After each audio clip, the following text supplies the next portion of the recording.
Bonjour à tous, bienvenue dans cette nouvelle vidéo du prof de maths. Donc dans cette vidéo, on va voir un exercice du chapitre de seconde mathématiques, donc au lycée. En l'occurrence, ici, on va parler du chapitre équation de droite. Donc sur la chaîne YouTube, il y a déjà 2 vidéos, je crois, qui traitent de ce chapitre. On va voir donc dans cette vidéo un troisième exercice important. Alors là, ça va être un exercice assez rapide, sur une notion assez basique, mais qu'il faut absolument maîtriser parce que c'est une des bases de ce chapitre. Donc on va pas plus tarder, on va comme d'habitude lire l'énoncé ensemble.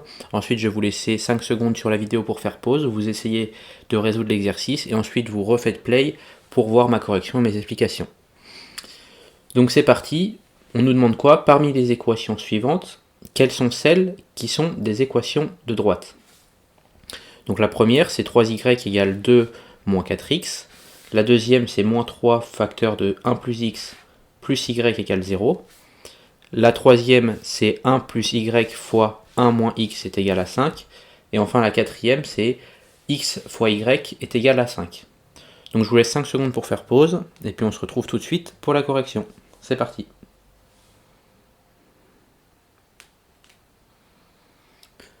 Donc correction de cet exercice. Alors, ce qu'on nous demande, c'est, parmi les différentes équations, donc là on en a 4, quelles sont celles qui représentent des équations de droite. Donc quelles sont celles, en fait, finalement, qui représentent, qui sont l'illustration, finalement, de droite. Donc, je rappelle, une droite sur un repère xy, donc une droite, par exemple, de ce type-là, ça c'est une droite qui a une équation d'une certaine forme. Donc ce qu'il faut savoir, avant de résoudre l'exercice, vous allez voir ça va aller très vite, mais que une équation de droite, souvent on l'appelle une équation cartésienne. D'ailleurs on dit souvent une équation cartésienne de droite. Alors une équation cartésienne, je rappelle à quoi ça ressemble. Une équation cartésienne, c'est une équation de la forme ax plus by plus c est égal à 0. Donc si vous avez des équations de cette forme-là, avec a, b et c, bien sûr, qui sont des constantes appartenant aux entiers au nombre réel, donc A, B et C appartenant à l'ensemble des nombres réels, eh bien vous savez que l'équation en question représente une droite. Donc ici par exemple cette droite, je sais qu'elle a un A1x plus un B1y plus un C1 qui est égal à 0. Je sais que je peux l'écrire finalement suivant cette forme-là, avec A1, B1 et C1, des coefficients qui sont propres à cette droite. Une autre droite ici, par exemple celle-ci, eh ben c'est pareil, c'est une droite, donc je peux l'écrire de cette manière-là, mais avec un A2, un B2 et un C2. Donc celle-ci, ça va être A2x plus B2y plus C2 est égal à 0. C'est aussi une autre droite. Donc connaissant ça, sachant à quoi ressemble une droite, eh bien, on va regarder les différentes propositions et on va dire si ce sont potentiellement des équations cartésiennes et donc des équations de droite. Donc la première, on n'attend pas plus, on a 3y qui est égal à 2 moins 4x. Donc on va essayer de se ramener à cette forme-là, qui est donc, je rappelle, la forme d'une équation cartésienne de droite. Donc cette forme-là, donc on va tout mettre d'un côté, on va mettre le 0 de l'autre, comme ici, on va voir si on a cette forme d'équation. Donc ici, donc le x ici, je vais le passer à gauche, donc je vais avoir 4x, j'ai à gauche le plus 3y qui est toujours là, et je vais passer le 2 ici, pareil à gauche, donc moins 2, et le tout, donc c'est égal à 0. J'ai passé tous les termes à droite, à gauche, donc à droite il ne me reste plus que 0. Donc j'ai une équation de la forme 4x plus 3y moins 2, qui est égale à 0, c'est la même que l'équation du haut, j'ai juste retravaillé. Et bien là, on a clairement quelque chose de la forme a1x plus b1y plus c1, qui est égal à 0. Avec A1 qui est égal à 4, donc là est égal à 4, B1 qui est égal à 3, et C1 qui est égal à moins 2. Donc j'ai une équation de la forme d'une équation cartésienne, donc je peux dire que celle-ci, cette équation, représente une équation de droite. Donc ça je mets, c'est une équation de droite.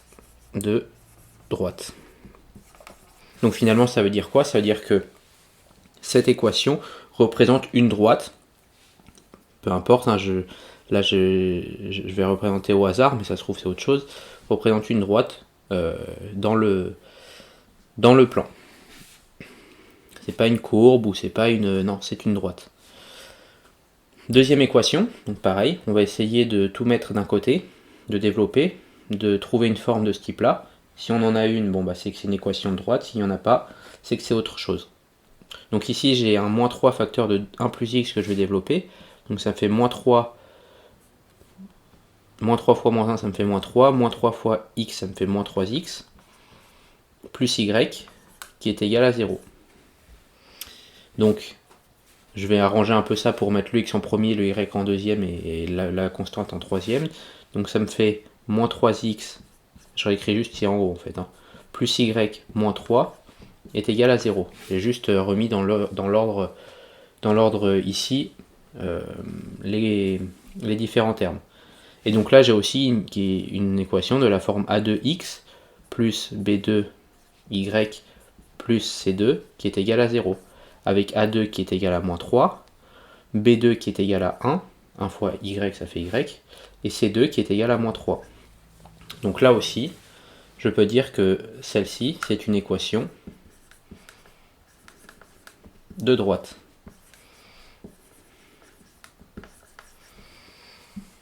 Troisième proposition, donc on va développer les différents termes. Donc ça me fait 1 fois 1, donc ça me fait 1. 1 fois moins x, ça me fait moins x. Y fois 1, ça fait plus y.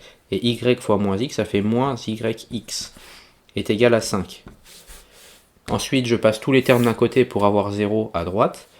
Et j'arrange les termes pour avoir les x en premier, les y en deuxième et la constante en troisième. Donc ça me fait quoi? Ça me fait que moins yx, moins x, plus y, plus 1, moins 5, le 5, est-ce que je le passe de l'autre côté, donc ça me fait moins 5, donc plus 1, moins 5, ça me fait moins 4, est égal à 0. Là, attention, on n'a plus une équation de la forme ax plus by plus c égale à 0, parce qu'ici on a un terme qui multiplie x et y. Donc on a un terme en x fois y.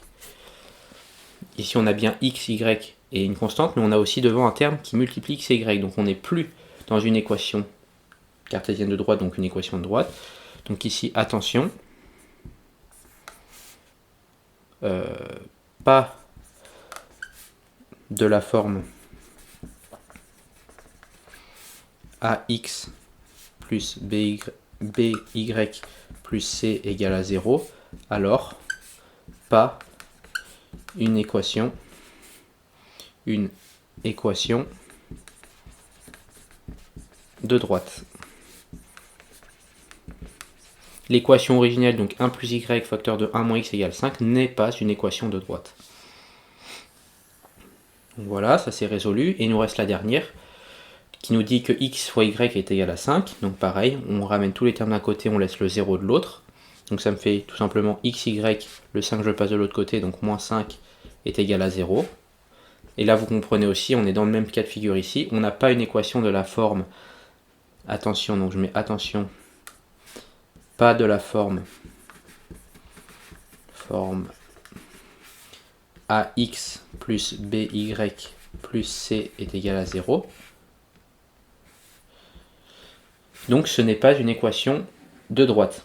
Hein, parce que si j'avais pas ce terme en x fois y, j'avais que moins 5, là j'aurais une équation de la forme ax plus by plus c, parce que j'aurais a égale à 0, b égale à 0 et c égale à moins 5. Sauf que là j'ai le x fois y, toujours celui-là, qui fait que ce n'est pas une équation cartésienne de droite. Donc je mets, ce n'est pas une équation de droite. Équation de droite. Et d'ailleurs j'ai dit une petite bêtise parce que moins 5 est égal à 0, ça n'existe pas. Donc ça n'aurait pas pu exister. Mais par exemple, une équation de la forme x égale à 0, c'est une équation de droite parce que on a une équation de la forme ax plus by plus c égale à 0 avec a égale 1, b égale 0 et c égale 0. Pareil, y égale 0, c'est une équation aussi de droite. Pareil, x plus y égale à 0, c'est aussi une équation de droite avec le c égale à 0. Vous voyez, il y a différentes équations de droite, mais quand on a une multiplication ici entre x et y, clairement ce n'est pas une équation de droite. Donc voilà pour cet exercice. J'espère qu'il vous aura plu. Si vous souhaitez vous améliorer en mathématiques. Comme vous arrivez à la fin de la vidéo, je vous offre une formation de 4 vidéos offertes que vous retrouvez au premier lien dans la description. Donc en fait, dans ces 4 vidéos, j'ai sélectionné 4 chapitres du programme de seconde mathématiques. En l'occurrence, équation de droite, vous voyez, ça c'est un des chapitres. Moi, j'en ai pris 4 dans le programme. Et pour chacun des chapitres, j'ai sélectionné un exercice clé, un exercice fondamental que vous devez maîtriser dans ce chapitre. Donc vous allez retrouver de ce même format de vidéo l'énoncé, et ensuite je vous laisse faire pause, et ensuite ma correction avec mes explications, etc., des petites notions de cours, pour que vous puissiez comprendre comment résoudre ce type d'exercice. Donc n'hésitez pas, c'est en description, c'est gratuit, profitez-en. Et puis si vous souhaitez une formation complète sur le programme de seconde mathématiques, sur mon site internet, donc qui se trouve en description, leprofdemaths.com, vous allez dans l'onglet formation et vous avez une formation complète sur le programme de seconde mathématiques. Donc c'est une formation qui regroupe tous les chapitres du programme. Moi je les ai divisés en modules, vous avez 15 modules, équation de droite c'est un des 15 modules, et dans chacun des modules vous avez une vidéo de cours pour commencer le module qui vous rappelle toutes les notions de cours. Donc c'est moi qui ai fait une synthèse du cours, je vous ai mâché le travail, j'ai fait j'ai pris l'essentiel du cours. Par exemple, dans l'équation de droite, je vous parle de l'équation cartésienne dans la vidéo de cours. Et ensuite, vous avez un certain nombre d'exercices, pareil, que j'ai sélectionné, des exercices clés que vous devez maîtriser pour vraiment balayer l'ensemble du chapitre. Donc pareil, vous avez mon énoncé et ensuite ma correction avec mes explications dans la foulée. Donc n'hésitez pas, si vous souhaitez aller regarder ça, c'est en description sur mon site internet. Je vous remercie de votre attention, je vous souhaite plein de réussite dans ce merveilleux monde que sont les mathématiques, et on se retrouve bientôt pour une prochaine vidéo. Allez, salut à tous!